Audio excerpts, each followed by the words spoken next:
I have attempted to record this a million times. Episode 10A, 10 episodes in, check-in, take 1, action. So last December, I decided to do Vlogmas, where I challenged myself to upload a video on YouTube every day for the 31 days of December. Some of those videos were chaotic, some of them were a little less chaotic, and every video I got a little bit more confident with putting content out there. And so I decided after Vlogmas that I was going to take content production seriously. I was going to level up my equipment, my editing style, my pacing, and also the cadence of how often I was uploading. So a few months ago, I decided to start a series where I would sit down with local comedians, drinking local coffee, talking about their careers and how they got started doing comedy and what they're working on in 2026. This series is called Charlotte Comedians Getting Coffee in Charlotte. And I'm sticking with that title. I don't care, okay? In this video, I'm going to talk about how I feel like the series is going, what I've learned, what's gone right, what's gone wrong. So much has gone wrong, but also about like very real heavy feelings that come with producing content, not knowing if it's reaching an audience or not. So if you're interested in hearing about how the series is going, if you're interested in producing a series of your own, buckle up, pour yourself a cozy drink, because I'll tell you all the things that you should do and all the things you shouldn't do. And if you're new here, my name's Nicole. I am a comedian based in Charlotte, North Carolina, teaching herself how to produce content on the internet. So if this is something you're interested in, please like, please subscribe, please share, comment nice stuff, not shitty stuff. Thank you, okay? So let's get started. I want to start first with why I wanted to produce this series. I have been performing comedy for 4 years now. I started doing improv first, then moved into doing stand-up and improv together, and now I'm focused primarily on stand-up while dipping my toe into improv from time to time. The thing that I've loved about being a comedian is that it has allowed me to meet so many interesting types of people. So I wanted to find a way to showcase not only the people themselves, but also all of the hard work that goes into producing, performing, refining comedy, and also all of the work that goes into balancing, building a like blossoming comedy career as well as balancing the rest of your life. I really wanted to learn how to use my camera, learn how to use all this equipment that I have, learn how to edit videos on a computer like a big girl, not just on my phone. That I did not realize how much computing power it would take to upload these videos, edit these videos, organize all this footage. I have a very cute little like MacBook Air. Okay, so she's gold, she's very light, she's aerodynamic, like she's super like zippy and fast. She is overwhelmed with all of the footage that I have. And so she has frozen up many times while I was like mid-edit. CapCut kept crashing because there was too much going on.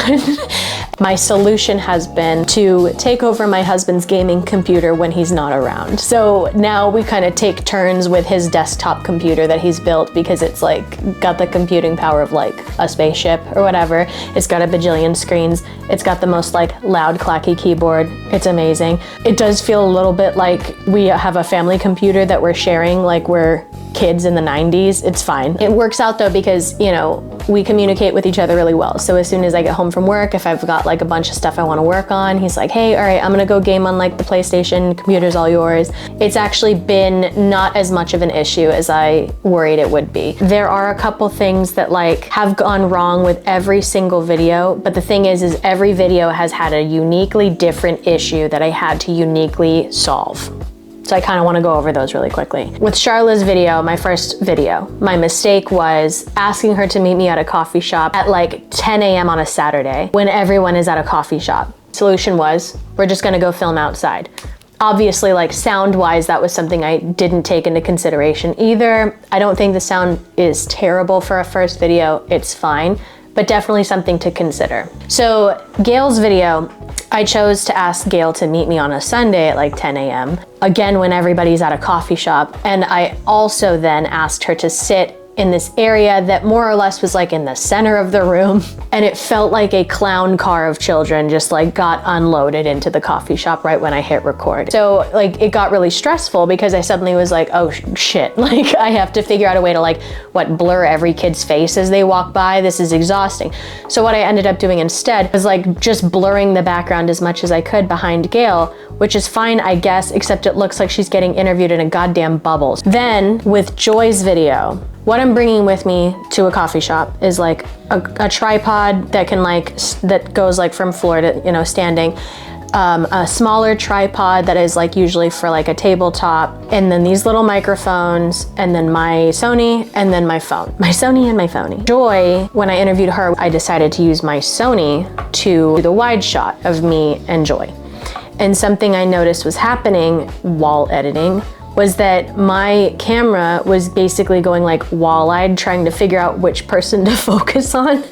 And so basically it would just like be blurry for a second. It would like blur in, blur out, blur in. So my solution was relying a lot on the B camera footage. My phone was my B camera, but my phone was facing just Joy.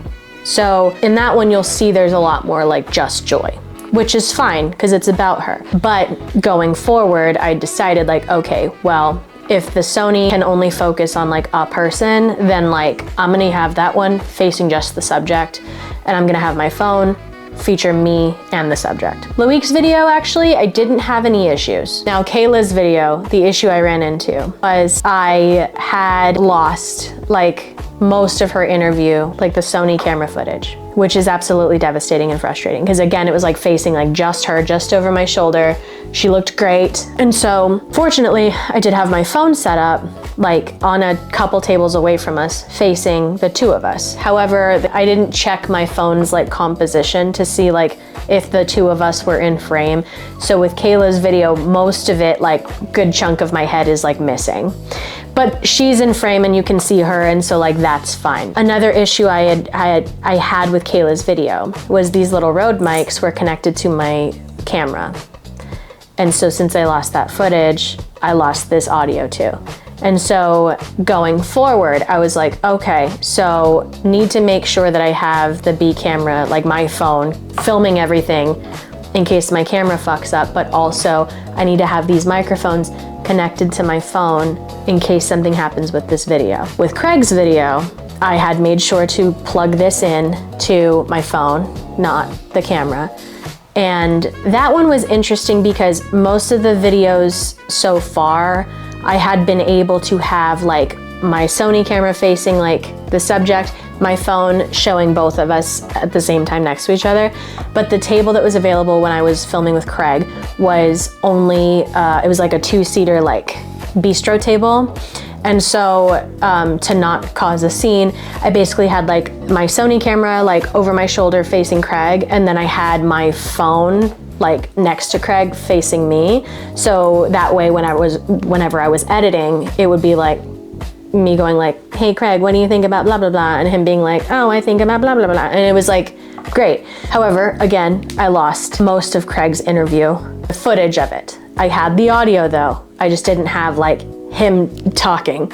Seeing him talking, you could hear the sounds coming out of his face, if that makes sense. My solution was to go through his Facebook, my Facebook, Instagram, any clips I had of him from shows we've done together in the past that I could like kind of put over his answers. So you would see me being like, what do you think about blah, blah, blah? And him being like, I think about blah, blah, blah. Like instead of seeing him, you're seeing like B-roll of him like performing at the Comedy Zone or like selfies with his family and like stuff like that. And I did my best to make all of the B-roll footage I was using match up with whatever he was talking about so that it didn't feel like an accident and it felt intentional, because it was. It's just also like because I fucked up and like lost footage.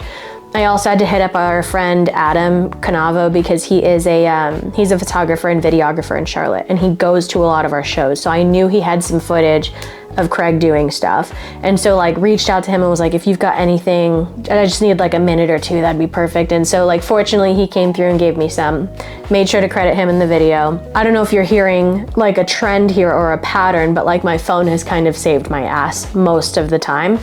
And I don't want it to sound like the camera is the problem, because it's not the fucking camera. The problem is me. Like, it really is just that like I was not careful with footage. I was not careful with managing it. I was not careful with naming it or backing it up. This is something that you definitely need to learn whenever you are putting together a series like this, to prevent future heartbreak for yourself. Like, make sure that you are backing your stuff up in like 3 different places so that like you do not lose footage, because it will make you cry. Kaya's video, I actually didn't have any issues. Only minor issue I would say is that like it was a little loud in the coffee shop, but like CapCut has a couple features to help you kind of smooth over some sound. So like there's one that's like reduce noise, another one that's like enhance voice. And so like I used a little bit of those to help kind of smooth out any like chatter around us. Sauce's video, genuinely no issues. Like lighting, he looks great, I look great, like didn't lose footage, it was great. Nik's video. So I went to Raleigh for an AAPI month comedy show. So it was like me and a bunch of other Asian comedians in Raleigh at Good Nights. It's their like the go-to one in Raleigh. So I was so excited to go. I was so excited to be on a show at that club. And so I interviewed Nik Narain. I'd never met him before until I did this video, but it was really cool to get to know him and like all the things he's got going on. And also while we were there at the show, I filmed my whole set. The next day, I pulled all my camera stuff out, could not find the SD card. This time it wasn't even like, oh, I deleted the footage. I deleted the SD card entirely from my possession. I don't know where the fuck it is. I have no idea. I turned my bag inside out.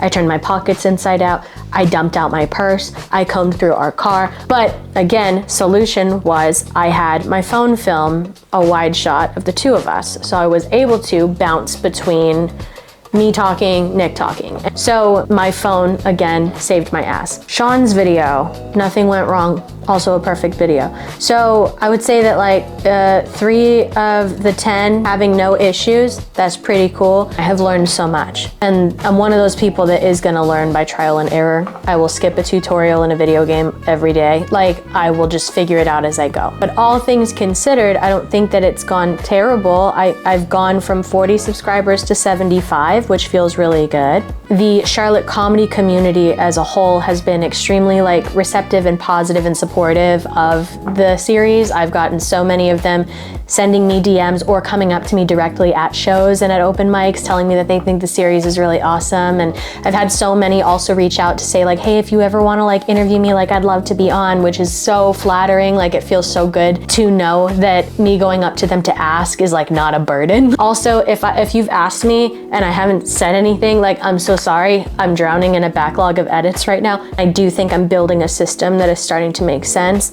and that's been great. The metric I'm trying to focus on more than anything is like views. Like, I have like 70-ish views on pretty much every video. Like, the baseline's like 70. And it's like, well, I've got 75 subscribers and I'm not a mathematician, but like, if every video I upload gets at least 75 views, that means 100% of my subscribers are watching, and that feels great. That's the only metric I should be caring about. Also, like, I know that I am one tiny creator in a sea full of like big ass creators that like have a process down where they don't lose SD cards. They probably have people that can edit their stuff for them. And like, I'm doing my best to produce as quality a video as I can every week in spite of my schedule. Like, I'm putting these thumbnails together.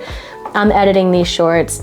I'm editing the longs. Like, I'm filming the things. With every video, I'm getting a little bit more confident with my process. So I do feel like with every video I'm getting better at this. But sometimes when you're producing stuff for the internet, like, you do kind of feel like you're screaming into a void, you know? Like, algorithms keep changing, like everything's AI, like who cares? And I think that's normal. But literally, like, this week when I was deep in my feelings, I got an email from John Lee at Queen City News, and he was like, hey, I want to do a video on your series. And I was like, why? Me? Like, what do you mean? You know? And yeah, so I frantically scrambled together like my next interview with my friend Randall, and I reached out to a coffee shop, Queen City Grounds. They had a really, really cool view of like Charlotte's uptown like skyline and stuff from their roof. And so we ended up filming up there. They could not have been nicer. Randall was a great interview, but it was weird being interviewed by John because I am so used to being on the other side of the table of like interviewing someone. I very rarely feel like I've been interviewed.